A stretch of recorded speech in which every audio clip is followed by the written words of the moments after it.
Good morning and welcome back to another video, and today is another day of the 0 to Gold Cap Challenge. Now just stick around and enjoy the video. Okay, so starting off this video today, I want to do the mailbox clear out today, mainly because, yeah, I'm working tomorrow, so I won't be able to actually get it done in time. So that being the case, let's just open up the mailbox. Now obviously I will not be doing the transmog one as well, but that being the case, let's just jump into it. Okay, so for this week, we have basically for the last 5 days, we have managed to get around about 19,914 gold. That's pretty piss poor in all honesty. Now this is tending towards because I'm really focusing on stockpiling at this moment in time and building up certain different types of things. This is something that I will be getting onto a video about for tomorrow. But that being the case, let's just jump into what we've actually managed to sell, and that is the Uncanny Combatant Sorcerer Scepter of the Peerless. That is 1,748 gold, so they're still selling. We sold an Azure Crane Chick for 1,257 gold. That's pretty good because that was part of our casual farming. We also sold a Deep Sea Bandage, 57 of those for 2,776 gold. I'm okay with that. We also sold Vantis Runes Nyalotha, the Waking City, 17 of those for 8,076 gold. The other thing of note is we actually sold those micro sentries for 712 gold each. So we sold all 3 of those, and that's pretty good. We actually got another one because I actually started doing it more frequently, just doing the Tome of the Lost Legion.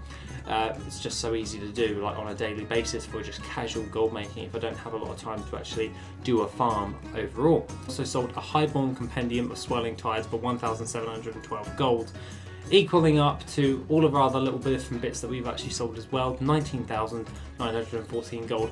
Not overly miraculous this week, but you know, you can't have good weeks and bad weeks all the time. Well, you can't have good weeks all the time. You will get some bad weeks as well. So we're currently sat at 1,539,474 gold. Now, like what I was saying, I will be doing a stockpiling video mainly tomorrow. Today I would like to go over what or how to make gold right now. Now that is the generic title of something along those lines, but it's basically what I'm meaning by this is what's actually doing well at this moment in time for farming wise, because obviously I'm doing a lot of like casual farming, so farming up different battle pets and all that stuff, just mainly stockpiling in order for Shadowlands release. I can just post all those to the auction house instead of having to go and do that as well, and I can just focus primarily on my leveling and getting up with my professions in order to get everything all together. That is mainly what I'm doing at the moment, is just casual farming for stockpiling. Aside from that, a lot of you guys wanted to know, because some of you are still on the Brutosaur challenge and they really want to get there at the moment. So I really wanted to have a look at this and let's answer this question together. So what is actually working quite well at this moment in time? Now, there is multiple different factors to this. We can always have a gander at Worth It, see what's actually doing well on my particular server. Now alongside this, we can see that quite a few things are actually doing quite well, but we don't want to look at the main dashboard as that is still in beta, and for obvious reasons it's scattered with values and weird stuff. So we want to have a look at the stuff that is, we want to have a look at gathering farms because they are pretty reliable when it comes towards selling materials for gold. So let's have a look at the current state for that. We'll go with the baselines from Worth It, and then we can see what's actually going about. So with the Saronite ore, it is currently our top one for mining on Argent Dawn EU, and that is at 7,796 gold. Now, for obvious reasons, we could actually go into a configuration and get a more accurate thing. Obviously, I've got my custom price source working at the moment, but we could actually have a look at a couple of different things, which is we could have a look at the DB region sale average. So what things are actually selling for across the region. So that would probably be quite a good metric to actually go by. Now, for obvious reasons, loads of people like doing all that jazz. So now it's actually reset, and now it's basically it is still Saronite ore, which is topping it for the DB region sale average. And yeah, Saronite's doing well, 8,970 gold. A lot of materials have actually gone down in price, I've noticed, and that is due to the fact that a lot of people are actually farming at the moment, because there's not a lot for other people to do at the moment, because we're all waiting for Shadowlands, and we're all basically just trying to do all those weird things like farm up mounts and farm up different types of gold, and just getting ourselves prepped for when the X pack actually releases. Now, don't blame me guys, obviously I love gold making, and what we're currently seeing at the moment is an oversaturation of the market. That's why the gold values are actually going down. That's because so many people are doing gold making because they want to get their Brutosaur, or they just want to buy out a load of stuff. Now, that being the case, we can actually have a look at herbs as well, not just mining, because that wouldn't be a fair metric to go across. And we can see that Cataclysm stuff is pretty much at the top for the sale average, and that is Azura's Veil, Whiptail, Heart Blossom. They're all doing very, very well, and they're all above 8,000 gold. That is not so good. What we're really looking for is things that are over at least 10k an hour when it comes to farming gold, because then you can get somewhere decent amount of gold, because 8,800 gold for the hours worth of farming, you might as well just do some raw gold farming other than that, instead of trying to sell them on the auction house at this moment in time. So that is something that we could actually have a look at. Like, even if we have a look at Akunda's Bite only 4,000 gold per hour on that for my server. Now we are using the DB region sale average, so that is something we could pay. So that is something we could bear in mind as well. We can also change that up as well and go with like a historical or all that jazz. But let's just keep it on the sale average, because that is what's it's selling like overall. So when it comes to fishing, fishing is pretty much dead at this moment in time, unless you really want to do like a 6,000 gold per hour farm. It's really not worth your time in order to do. You're better off doing a raw gold farm if you wanted to do fishing. So when it comes to skinning is actually still quite viable. Now, a few things I'll note that I've actually just noticed on this one is some of them are actually quite good. So mining and herbalism, one of the standard ones for gathering professions, we are seeing quite a lot of oversaturation. Now, having a look at this right now, coarse leather is doing quite well. There are multiple different coarse leather farms that we can always try out and do. Now, this one is the one in Drusvar with the porcupines, so that one's usually camped quite heavily, so we could always look at some alternatives there for getting roughly the same amount. I know a couple more of those, so I could actually focus on doing those. They're at 14,473 gold per hour on that one. Now also we have the wind scales, but wind scales, the sale rate, if you have a look at it, is 0.04, so that wouldn't be a very reliable one. Coarse leather is pretty reliable. 0.24 is the exotic leather farm, which is 11,485 gold for the Isle of Giants. That one's actually a pretty good one, because that actually gives you giant dinosaur bones as well, which you can always sell on the auction house for a pretty penny also. So there's some of the ones that we could actually put factor into this. So coarse leather farm and exotic leather is doing quite well at this moment in time, and really herbing and mining, unless you wanted to do a multi-farm, it's probably not worth your time doing that, or just solo farming those. So now royal jelly is still up pretty high. If you are Alliance, you have access to this farm, which is 14,473 gold per hour on this one from the region sale average.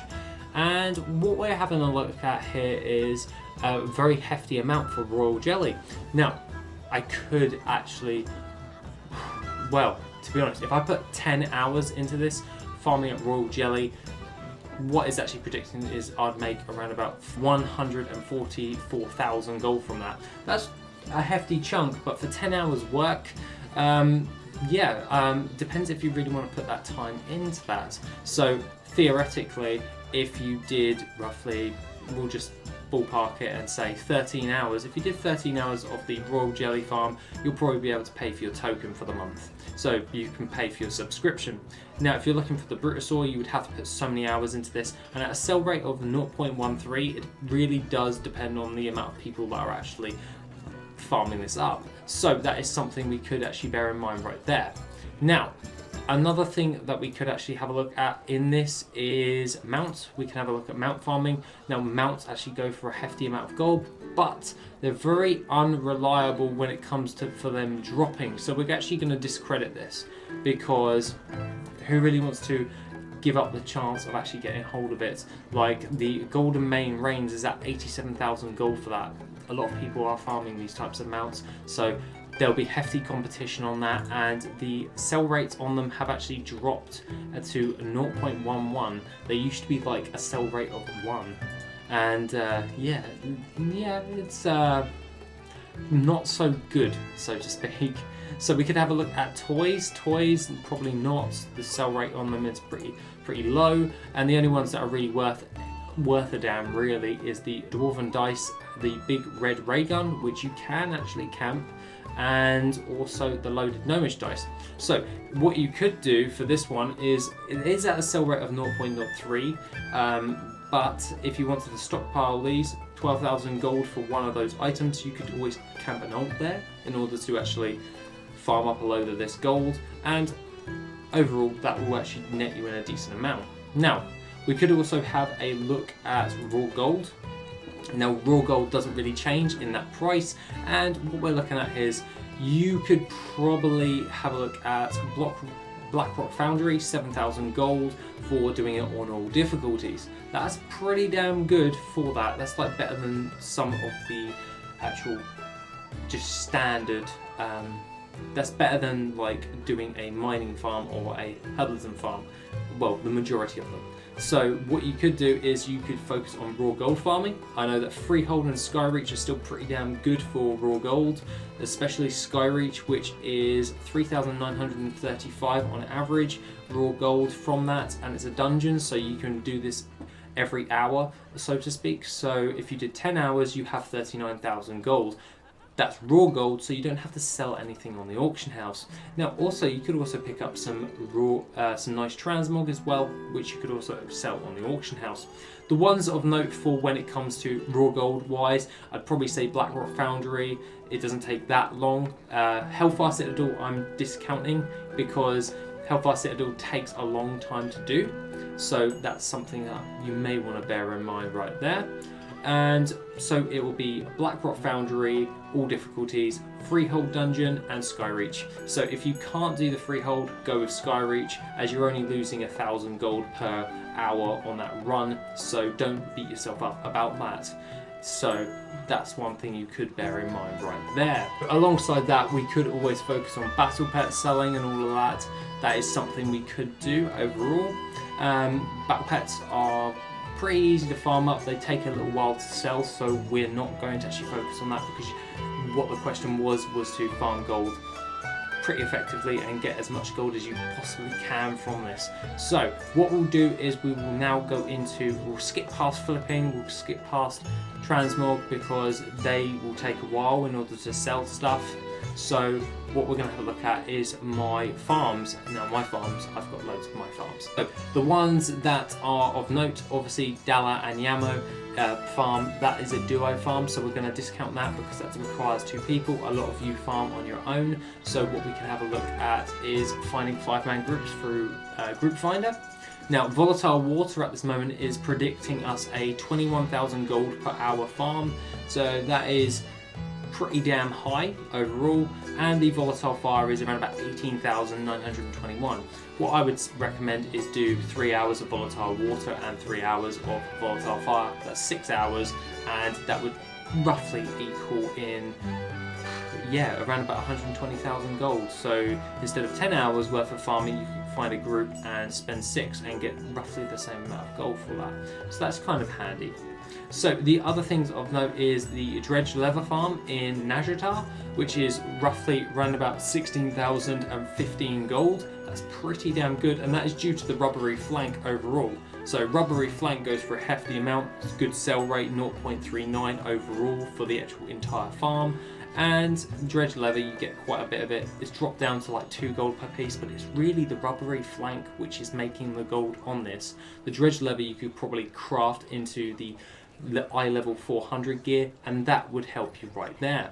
So that would be coarse leather again as well in Tiragard Sound. Hardened Springs, 2x4 farm, that's always an option. You also have other different types of farms, such as you have Potion of Treasure Finding with Savage Leather with the Baby Crocs, 12,000 gold per hour roughly. By the way, all of the import strings can be located on a little subreddit we have. You just need to go through the Discord and you'll probably be able to find it. It's specifically catered for worth it exports. So you can import all of these ones into yours to see if it's worth it before you go ahead and do the farm as well. But overall, it's seeming to be that 5-man groups are still profitable, especially with volatile water, volatile fire. I know for a fact volatile primal fire is very good.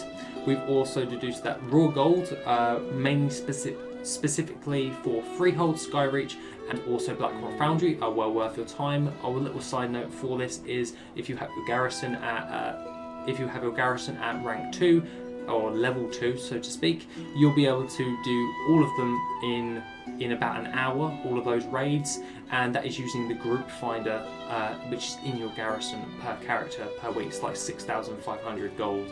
Raw gold in your bags, so that's something you can bear in mind right there. Skinning farms are doing quite well. So now what can we actually deduce from all of this?